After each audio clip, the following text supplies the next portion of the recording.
Suspense.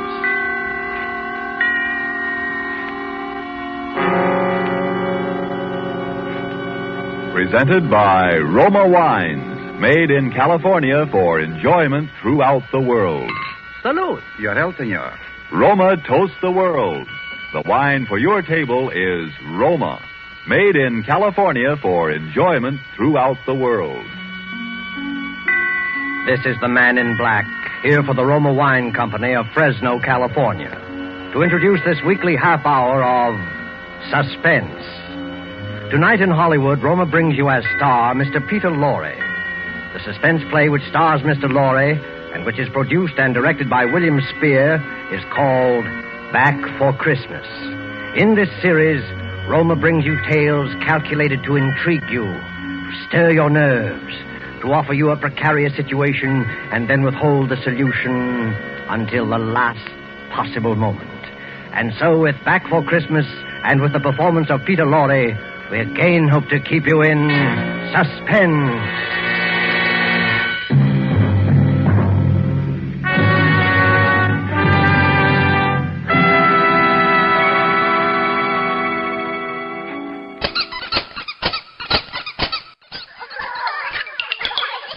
Hallo, Krampus hier. Willkommen zum 2009 Krampus Season. You might think that Peter Lorre, the illustrious Austrian star of M, Casablanca and Muscle Beach Party, died in 1964. But you wouldn't be entirely accurate. He didn't exactly die. Just as good people who die are sent to Santa's workshop to build toys and process mail, people such as Peter Lorre, Vincent Price, and soon Dick Cheney are sent here to our undisclosed location in an abandoned Bank of America to help prepare all the naughty children for their Christmas fete. Say hello to the children, Peter. Oh, sorry. You have just 5 seconds to say your prayer. As you can see, he is quite at home here. We will start out this Mondo Diablo Christmas season with a Christmas present to you from Peter Lorre, an episode of Suspense entitled Back for Christmas.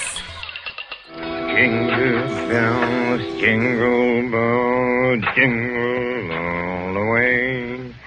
Oh, what fun it is to ride one was open. Yes, Maria? What on earth are you doing down here in the cellar? Oh, just doing a little digging. And why, may I ask, have you chosen this day of all days to dig up the cellar floor? Oh, I thought because the weather has been so damp, this would be a good time to plant that little devil's garden I told you about. Devil's garden? Whatever nonsense is that? Don't you remember that was my little joke about it?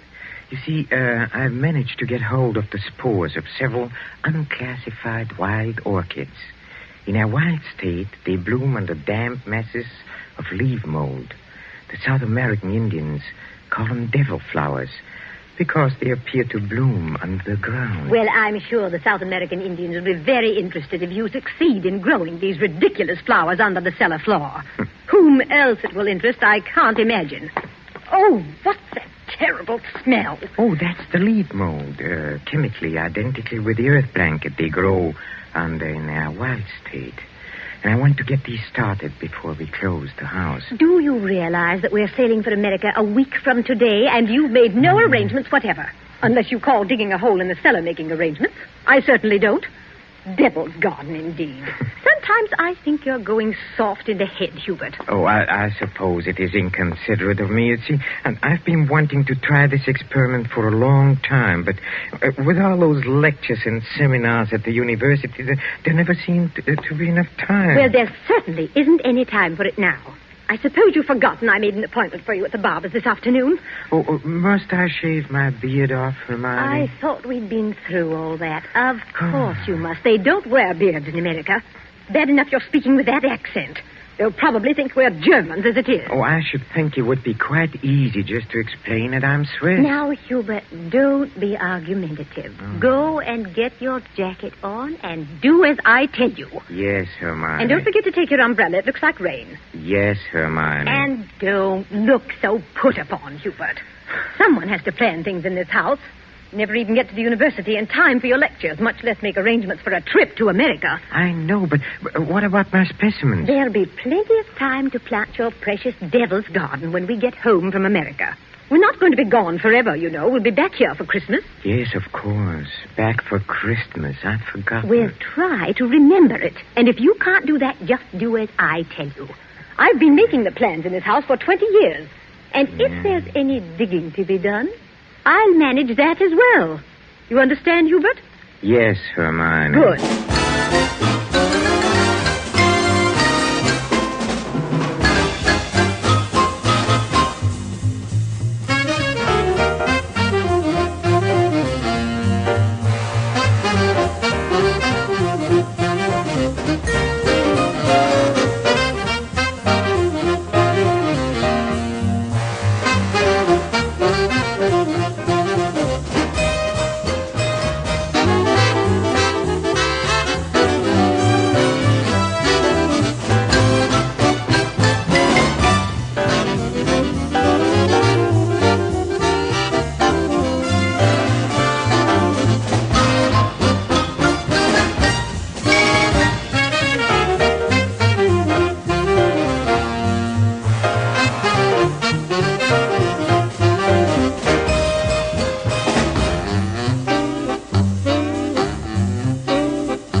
have just 20 minutes to clean up this mess down here and keep your appointment at the barber's.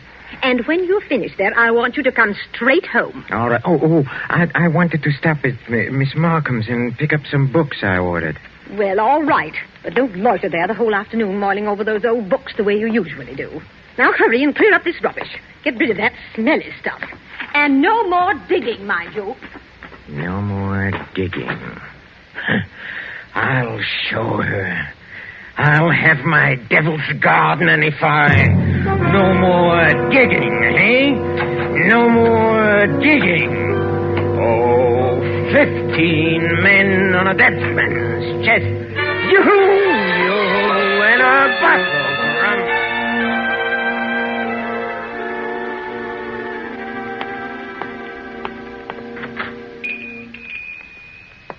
Good evening, sir. Oh, good evening, Miss Markham. Why, it is Professor Schumacher, isn't it? Do you like me better this way? You look ever so much younger without the beard. 20 years at least. 20 years. Oh, you'll be glad to know those books you ordered have finally arrived. Oh, yes, the books. Let me see. The Phytotomy of Phalloid Gametophytes and Coniferous Shrubs of North America. Those are the ones you ordered, aren't they? Yes, thank you. You're very kind, Miss Markham. Why kind, Professor Schumacher? Well, not many young ladies in bookshops would go out of their way to look up rare books for an old professor of botany. Why, you're not old, Professor Schumacher. Really, you look... What do I look like? And besides, I adore botany.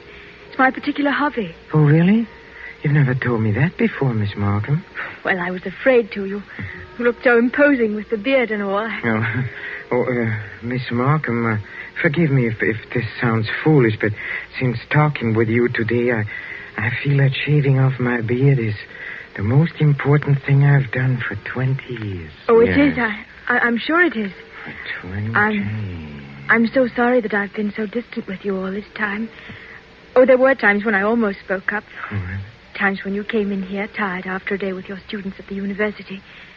You seemed so alone. The way I'm alone in the world. Alone? I'd like to have asked you to stay a while and talk with me, but some way or other I always wound up giving you your change and letting you go on your way. Say you're alone in the world? Since my father died. Oh, Miss Markham, did you never think of marrying? My father was a very remarkable man. I never found anyone who seemed to measure up to what he led me to expect of men. Miss Markham... Oh, it's been so long since anyone called me by my first name. I'd like you to, if you want to. It's Marion. Marion? Oh, and yours? Well, Hubertus. but in English, Hubert sounds better.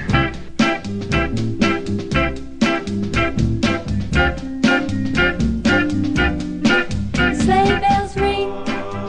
Are you listening? In the lane, snow is glistening. A beautiful sight. We're happy tonight, walking in a winter wonderland. Gone away is the bluebird. Here to stay is a new bird. He sings a love song as we go along, walking in a winter wonderland. In the meadow we can build a snowman, then pretend that he is Parson Brown. He'll say, I am married, we'll say, no, man. But you can do the job when you're in town. Later on, we'll conspire As we dream by the fire, to face unafraid the plans that we made, walking in a winter wonderland.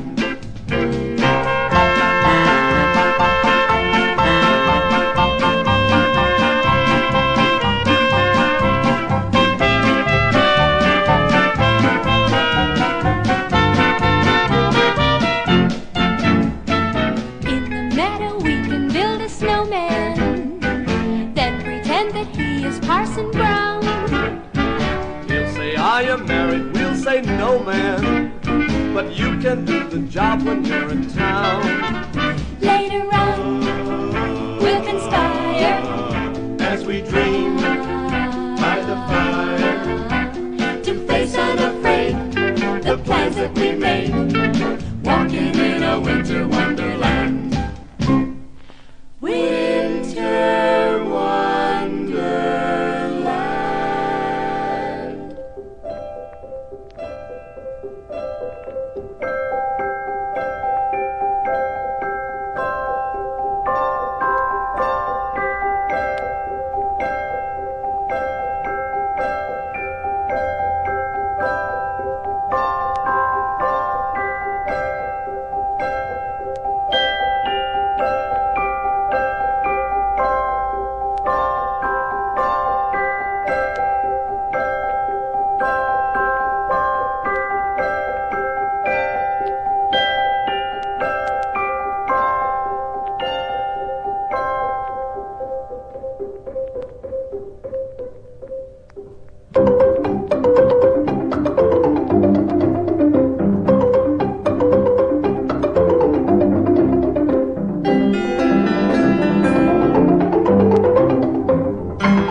How long have you been alone, Hubert? Alone? I knew you were a widower, of course. The first time I saw you.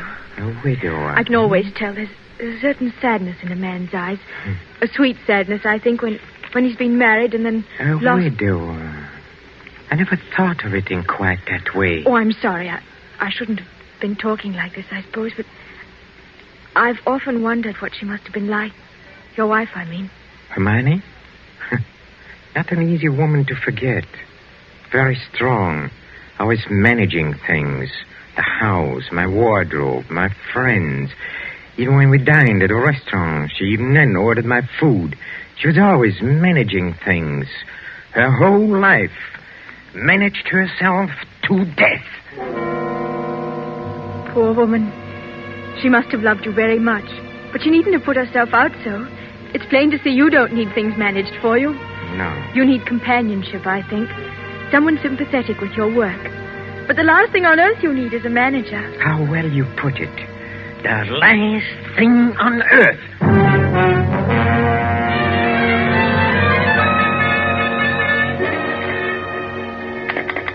Operator, are you there? I'm still waiting on that call to Salisbury. Well, put them on quickly. Hello.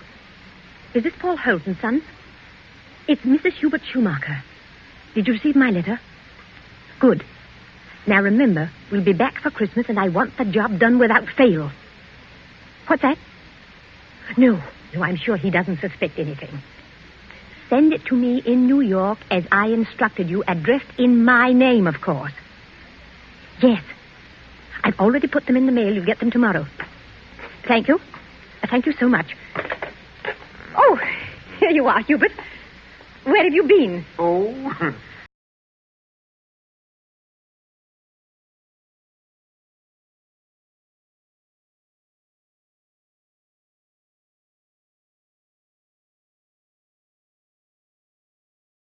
And gone. You have messed things up properly. How many times have I told you to leave things to me? I make the plans around here. Yes, Hermione.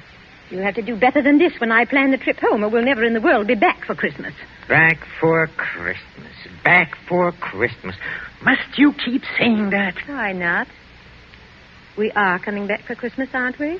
Oh, supposing I were offered a professorship in one of those wealthy American universities. Nonsense. Americans care nothing for botany. Well, Luther Burbank was an American, wasn't That's different. What have you ever done except muck around in the dirt with a lot of roots and tubers? Well, they asked me to lecture, didn't they?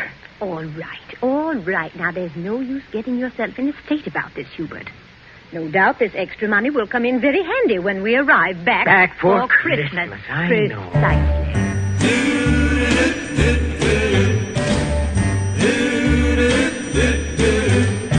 Good King Wenceslas looked out on the feast of Stephen. There's a snow laid round about, deep and crisp and even. Brightly shone the moon that night, though the frost was cruel. Then a poor man came in sight, gathering winter fuel. Come here, page, the good king cried. See yon luckless peasant. Go and bring him safe inside, where the fire is pleasant.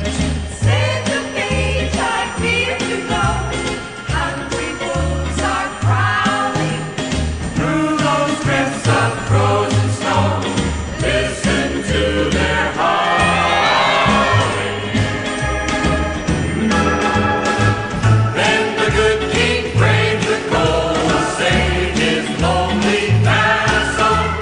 Wanted, fed him, gave him gold. Christmas filled the castle. Friends, if you want to be sure of what we're expressing, give at Christmas to the poor. And yourself find blessing. And yourself find blessing.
to make a joke of it.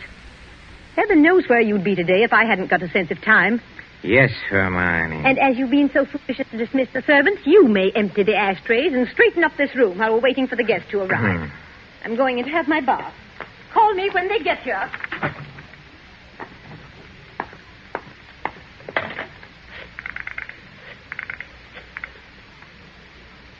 Marion? It's Hubert. No, darling, no, nothing is wrong. Oh, my plans are the same, unless you have changed. No? Oh, we'll meet in New York then and be married there, huh? Oh, I'll explain to you why later. You just have to trust me. Yes. Yes, my darling. Hubert? Oh, I'm so sorry I can't talk any longer. Yes, I'll meet you in New York without fail. Auf Wiedersehen, mein Liebchen. Hubert, were you talking on the phone just now? Yes, Hermione. Whoever was it? Oh, Freddie Sinclair. But didn't I hear you say something about meeting somebody in New York? Why, yes. Freddie said he might possibly get over there before we even leave. And I said, of course, we'd meet him there if he decided to go. That seems very peculiar. But then all of your friends are peculiar. Yes, Hermione. And just look at your jacket. Have you been digging in that cellar again? Yes, Hermione. Well, there's no need for it. You can't possibly get that Devil's Garden thing finished before we sail for America. Go and change your clothes before the guests arrive. Oh, never mind. I see somebody coming up the walk now. Go and let them in. Yes. Hubert. Yes? Look out the window. There's Professor and Mrs. Goodenough, but who's that with them? Well, who... Precisely. Freddie Sinclair. Peculiar you should have been talking to him on the phone not 3 minutes ago, and now here he is. Yes, isn't it? But then, as you say, Hermione, all of my friends are peculiar. Not half so peculiar as you. Digging in the cellar the very day we leave for America. Just look at yourself. And now that I think of it... Yes? Oh, never mind. Go and let them in. Oh, you were going to ask me something, Hermione, about the hole I'm digging in a cellar. Good heavens, stop rolling your eyes about that way. One would think you were digging a grave down there instead of a storage bin. Yes, Hermione. What's that? I said yes, Hermione. Father, open the door and please stop saying yes, Hermione. I think, my dear, I have said it for the last time.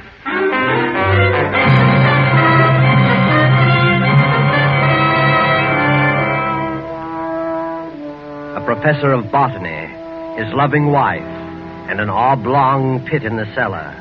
Just the right size for his botanical specimens, his devil's garden.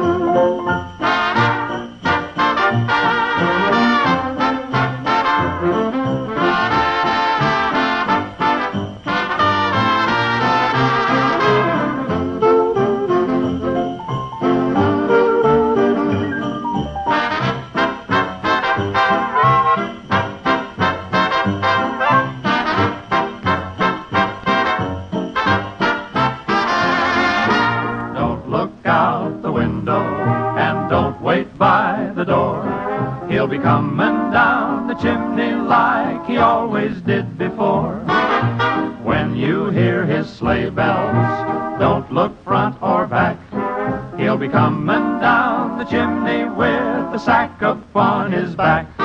If you wrote your letter to Santa and you're good, you'll find your stockings all filled up with the things you hoped you would. So don't look out the window and don't wait by the door. He'll be coming down the chimney. Yes, by gosh, by Jiminy. He'll be coming down the chimney like he always did before.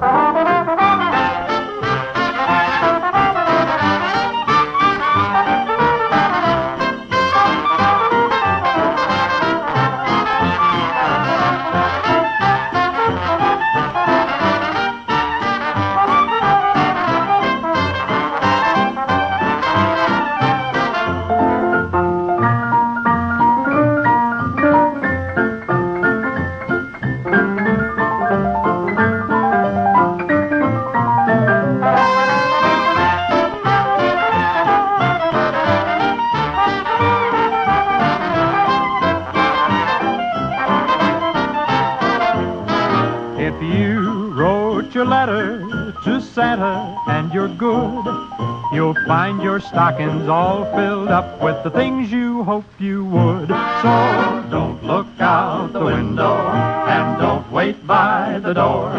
He'll be coming down the chimney. Yes, by gosh, by Jiminy, he'll be coming down the chimney like he always did before.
With these ingredients for a story of a perfect crime, Back for Christmas by John Collier and starring Peter Lorre, the Roma Wine Company closes the curtain for a moment on another breathless study in suspense.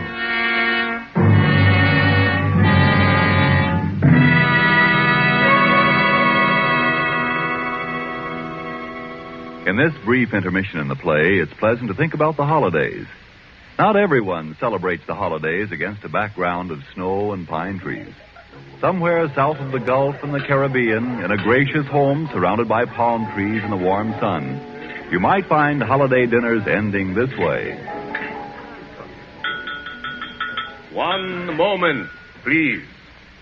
Our North American guest wishes to propose a toast. Yes, mis amigos. I drink a toast in gratitude to you for your gracious hospitality and the enjoyment you've given me, an American so far from home. It is only a fair exchange, my friend. This wine in which you drink your toast, it brings enjoyment to us from your country, from America. It is Roma wine, made in your own California. Yes, and when you choose the wine for your holiday table, remember this. Only a few wines are so fine that many countries of the world import them. And among these greatly enjoyable wines are the wines of Roma, R-O-M-A, made in California for enjoyment throughout the world. Yet here in America we are truly fortunate, for we may buy Roma wines at a very low cost, since we don't have to pay import duty or costly shipping charges. So serve Roma wine with pride on any and all holiday occasions. Serve Roma, too, for everyday dinners you can afford to. Ask your dealer tomorrow for your favorite Roma wine, America's largest selling wine. But before you buy wine, buy war bonds. And now it is with pleasure that we bring back to our sound stage Mr. Peter Lorre in Act 2 of Back for Christmas. A tale well calculated to keep you in suspense.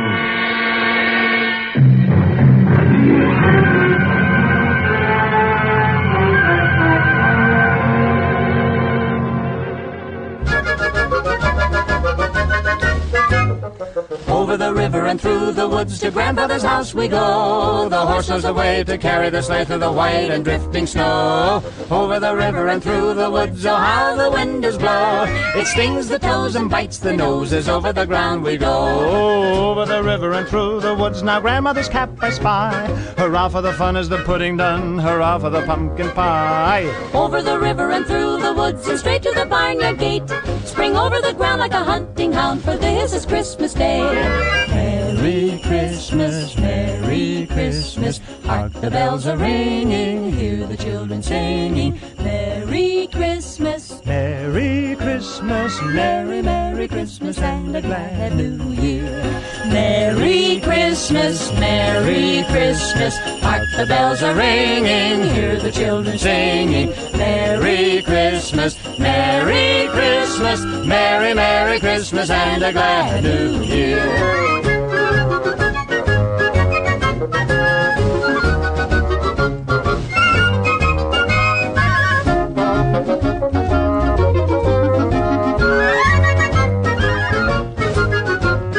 Over the river and through the woods we must hurry, we mustn't be late. We seem to be going extremely slow, it is so hard to wait. Over the river and through the woods while the wind does blow. Hurrah for the fun is the pudding done, for this is Christmas Day. Merry, Merry, Merry Christmas, Merry, Merry, Merry Christmas, hark all the bells are ringing, and hear how the children are singing. Merry, Merry, Merry Christmas, Merry, Merry, Merry Christmas, Merry, Merry Christmas and a glad New Year.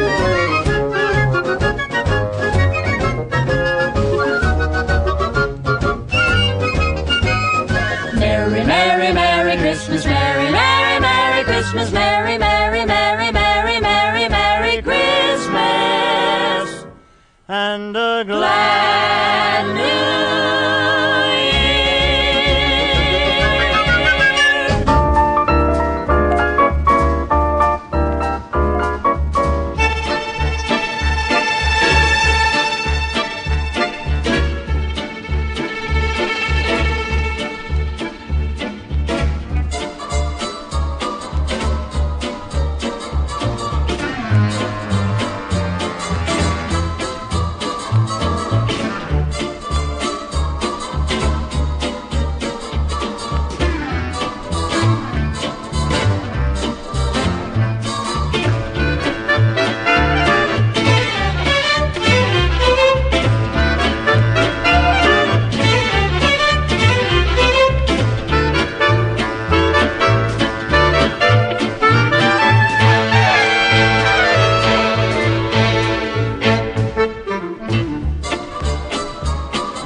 For Christmas. Hermione was so positive we would be back for Christmas that last afternoon pouring tea out for a few friends who had come in to say last-minute farewells. She kept reiterating it. Now, mind you, Hermione, don't let those Americans know your husband was one of their fat university jobs. We absolutely must have you with us for Christmas. He shall be back, I promise you. Well, it's not absolutely certain, of course. Hubert, now what do you mean it's not certain? Of course it's certain. After all, Hubert, old boy, you've contracted to lecture for only 3 months. Oh, that's quite right. But then, of course, anything may happen. Hubert adores being unpredictable. Now, what other man would decide the very day, mind you, before leaving for America, to dig a great hole in the floor of the cellar? In the cellar? Yes. He's going to put some unclassified wild orchids down there. A devil's garden, if you please. It sounds so mysterious. That's Hubert, though. It's really quite simple, however, once you find out what he's up to. Now, take that telephone call he put through to you a few minutes ago, Freddie. To me? Of course. Now, Hubert wanted to surprise me about your plan to meet us in New York next month. Wasn't that why he called? To ask you not to mention it? My dear Hermione, Hubert couldn't possibly have telephoned me within the past hour. I've been walking in the park since 3. He didn't telephone you? Well, how could he? As for my going to America... No. Come, Freddie, come. You may as well confess. Hermione has just found me out again. But Hubert, old chap, I really don't... You see what a poor liar Hubert makes. He's red as a beetroot. Aren't you ashamed of yourself, Professor? Stringing poor Hermione along like that.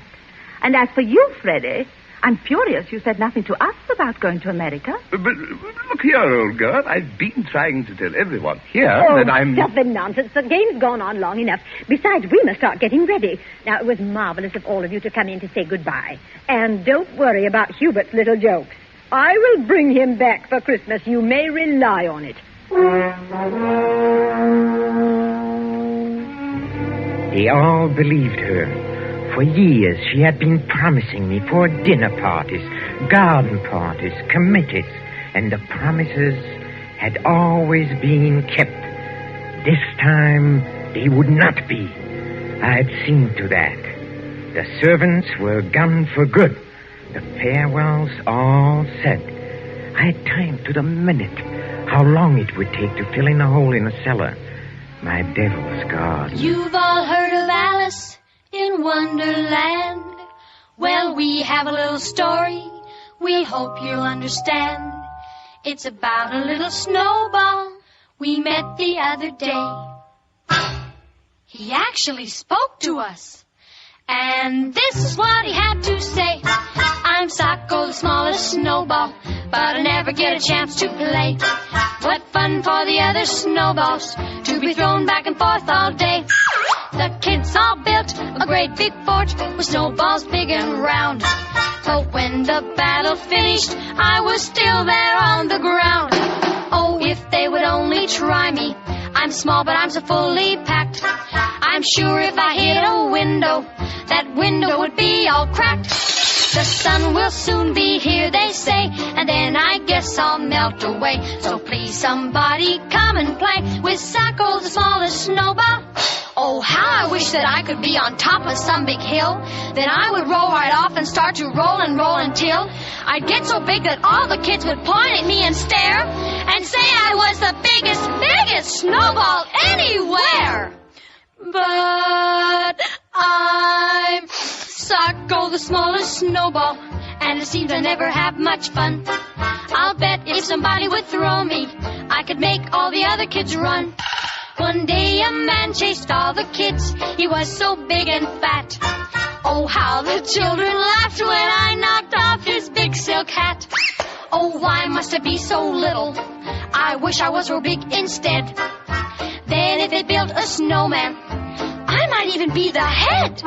With 2 big eyes, a great big smile, I make the kiddies laugh all the while. Please somebody give a try to Socko, the smallest snowball.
Upstairs in a bedroom, I undressed and put on my old bathrobe, and then I opened the door into Hermione's room. Hermione, have you a moment to spare? Of course, dear. I'm just finished. Oh, then, will you come in here for a moment, please? There's something rather extraordinary here. Oh, good heavens, Hubert. What are you lounging about in that filthy old bathrobe for? I told you to put it into the furnace. Oh, I'll do it. I'll do it today. Yes, really, I will. I promise. Well, high time. Now, what is it you want to show me? Oh, here, in the bathroom. Just look. Who in the world do you suppose dropped a gold chain down the bathtub drain? Nobody has, of course. Nobody wears such a thing. Then what is it doing in here? I don't see anything. Well, look.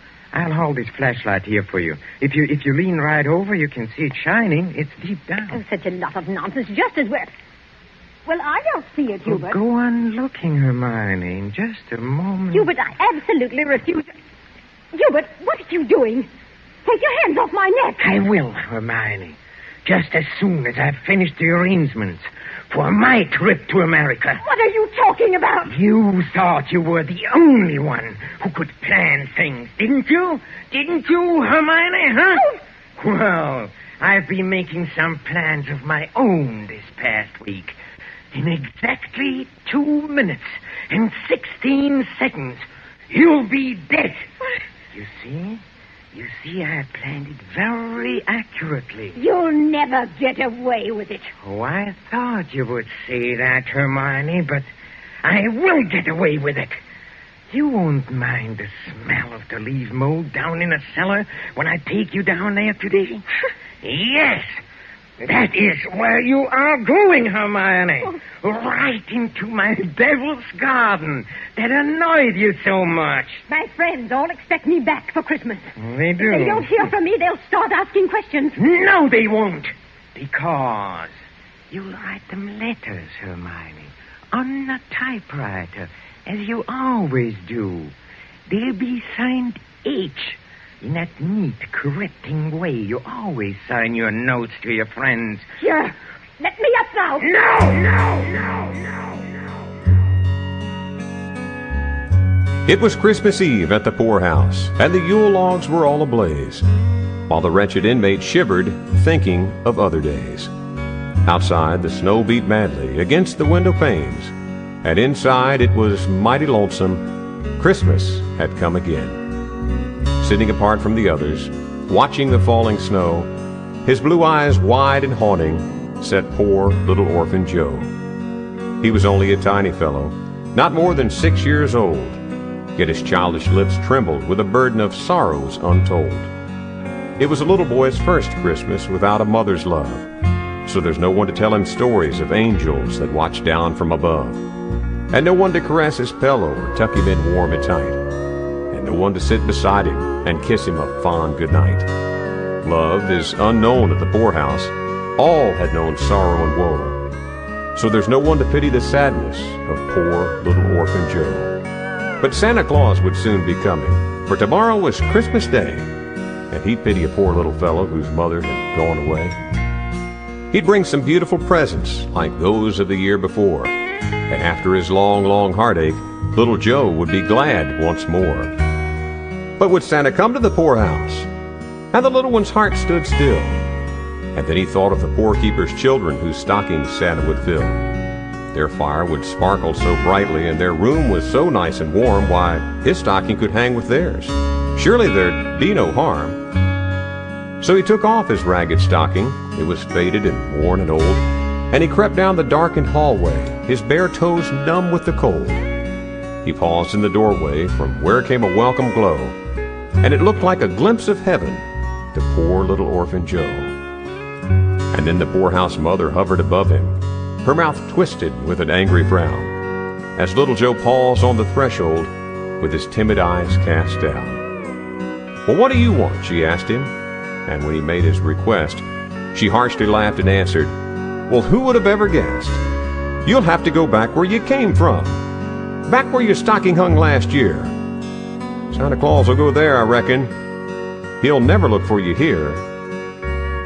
She spoke in a careless fashion, not heeding the pained expression or the look of disappointment in the tear-filled childish eyes. She shut the door abruptly and told him to run away. There's trouble enough without him. That's what she'd always say. He turned away, slowly, sadly, and he walked to the entrance door, where the snow lay heaped on the doorstep and the wind swept by with a roar. Then he thought of the words she had spoken, saying that he must go back where Santa Claus was waiting for the coming of little Joe. His mother, too, might be waiting. She might have come at last.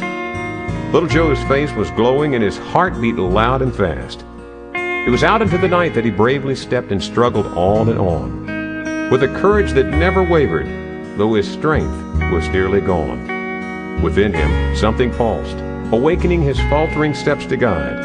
For there, the next morning, they found him in the house where his mother had died. He had hung his tiny stocking above a cold hearthstone, and there he waited and watched in a desolate room all alone. With an eager, hopeful expression, his little face all aglow, his blue eyes full of pleading, stood poor little orphan Joe. At last he cried, "Mommy, I missed you so. I knew that someday you'd come back for little Joe." Kind hands raised him gently, but the end was drawing near, and the words for which he hungered fell on heedless ears. Too late came the pity denied him. The tears fell thick and fast. He needed no earthly comfort. Little Joe was going home at last. So safe from this world of sorrow, too bitter for him to know, the angels tenderly lifted the spirit of little orphan Joe.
You were never any good at planning. Oh, but I have changed.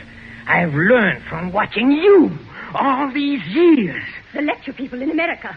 They'll expect you to be traveling with your wife. I will be traveling with my wife, but not my present wife, Hermione. Hubert! It won't work, I tell you. That pit you dug in the cellar? Oh, it will work. It'll serve its purpose well. Hubert! No, I'm sorry, dear. This thing has to be done exactly as planned. You have just 5 seconds to say your prayers. Hubert, you must listen. The cellar, it's... Don't do it, Hubert! Let her marry!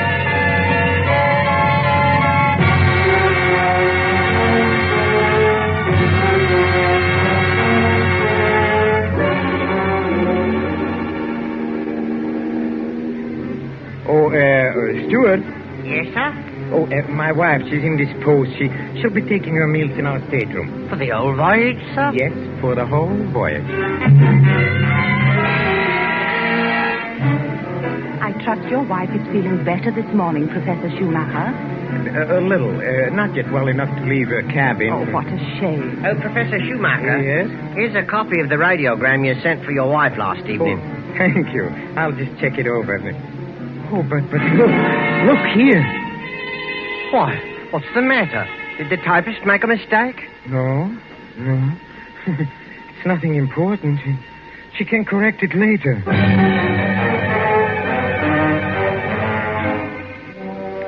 For a moment, I had a feeling that Hermione had been leaning over my shoulder again, correcting what I had written as she always did. I had written a radiogram to Professor Goodenough and his wife. Haven't been out of my cabin the whole beastly trip, Hubert. Well, now doubt we'll be back for Christmas. But the operator had left out the W and it read, no doubt we'll be back for Christmas. Exactly what Hermione would have written. Well, the rest of the trip was uneventful.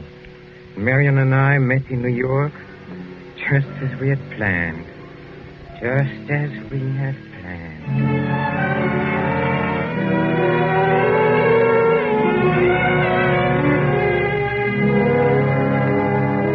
On December 5 and 20, fum, fum, fum. On December 5 and 20, fum, fum, fum. Oh, a child was born this night, so rosy white, so rosy white. Son of Mary Virgin floating in a stable mean and lowly, fum, fum, fum.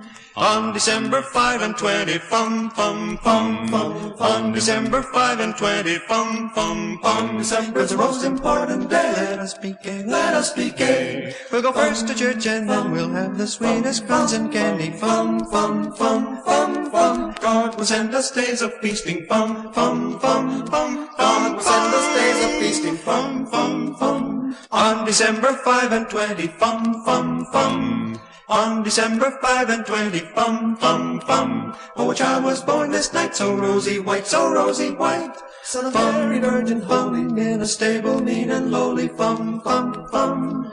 On December 5 and 20, fum, fum, fum. On December 5 and 20, fum, fum, fum. December's the most important day. Let us be gay, let us be gay. We go first to church and then we have the sweetest buns and candy. Fum, fum, fum, fum, fum. God will send us days of feasting. Fum, fum, fum, fum, fum. God will send us days of feasting. Fum, fum, fum. For the hot and sand and cold, for young and old, for young and old. Fum, holy story, ever singing of his glory. Fum, fum, fum.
Professor and Mrs. Schumacher, we have reservations, I believe. Oh, yes. We've been expecting you, sir.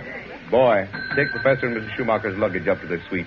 You know, Mrs. Schumacher, you're quite a surprise. Oh? Your letter reserving the rooms was so thorough, I was expecting an older, more forbidding sort of person, frankly, ma'am.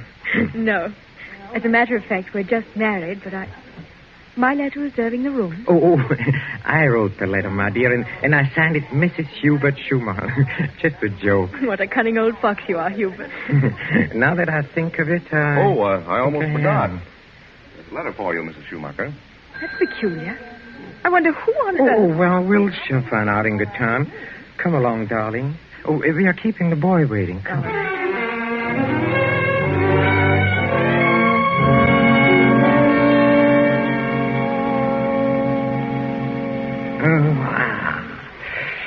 Nothing like a cold, brisk shower to put a man to rights. Hubert, this letter. Oh, yes, the letter. Oh, dry my hair, will you, darling? Please. It seems to be a bill of some sort from a building contractor in Salisbury. Oh, really? Oh, bother, dry your own hair. Thank you, darling. Let's see this bill or whatever it is. It's very puzzling. Hubert, you were a widower, weren't you? I mean, Hermione isn't still alive. Good heavens, no. Well, let me read that. Dear Madame, this is to acknowledge your order together with the keys to your house in Launceston Place. Our man had no difficulty in finding the place where your husband had begun the excavation in the cellar, but apparently he changed his mind at the last moment and filled it in again. What is it, Hubert? Our man will begin digging tomorrow, and the job will be completed in ample time for your surprise Christmas present to your husband. We are happy to be conspirators with you in this thoughtful gesture and hope that Professor Schumacher will be pleased at the results of our work on his devil's garden. Very truly yours, Paul Holt Sons Contractors. What does it mean, Hubert? A Merry, Merry Christmas. A Merry, Merry Christmas. A Merry, Merry Christmas. A Merry, Merry Have yourself a merry little Merry, Merry let your heart be light. Merry, Merry from now on our troubles will be out of sight. A Merry, Merry Christmas. A Merry, Merry Have yourself a merry little Christmas. A merry time.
means that Hermione was right.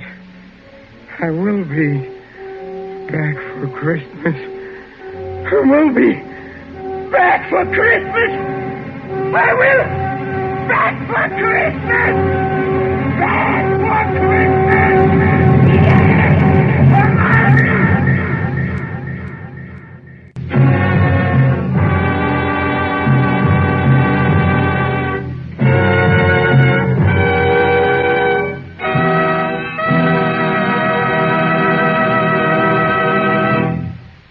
And so closes Back for Christmas, starring Mr. Peter Lorre, tonight's tale of Suspense. In just a moment, we shall hear again from Mr. Lorre. But first, just a word that seems appropriate. One of the world's oldest customs is the Christmas toast, and traditionally, down through centuries of war and peace, the Christmas toast has been drunk in wine. This year, when the glasses are filled and raised once again, we know that in every home the toast will be to a speedy victory and a speedy return of those we love. And before we set the wine glasses down, let us all resolve to do everything within our power to help make that toast come true. Let us resolve to help supply the weapons of war by buying even more and more war bonds. Let us resolve to face our own inconveniences without complaining. And above all, let us resolve that when this war is at last over, each of us will exert all our effort to see that future Christmases truly express peace on earth, goodwill to men. This thought, together with our very best wishes of the season, is the Roma Wine Company's Christmas message for you, its friends, here in America and throughout the world. This is Peter Lorre. Thank you for listening to our suspense play this evening, and I know you're looking forward to next week's show as I am. It is called Finishing School, and its subtitle might be the famous quotation, "The female of the species is more deadly than the male." Don't forget, then, next Thursday, same time, for Margot, Elsa Lanchester, Janet Beecher, and a distinguished all-feminine cast in Suspense. Presented by Roma Wines, R-O-M-A. Made in California for enjoyment throughout the world.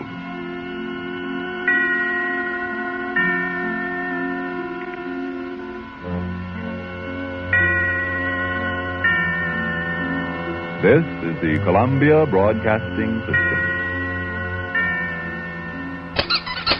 Well, Hubert or Hieronymus or whatever his name was will certainly be thrown into a burlap bag and taken to Spain. What would be a better fitting punishment for him? What do you think, Peter? Happy Christmas! Yes, as Peter observed, Happy Christmas to you two and see you next week.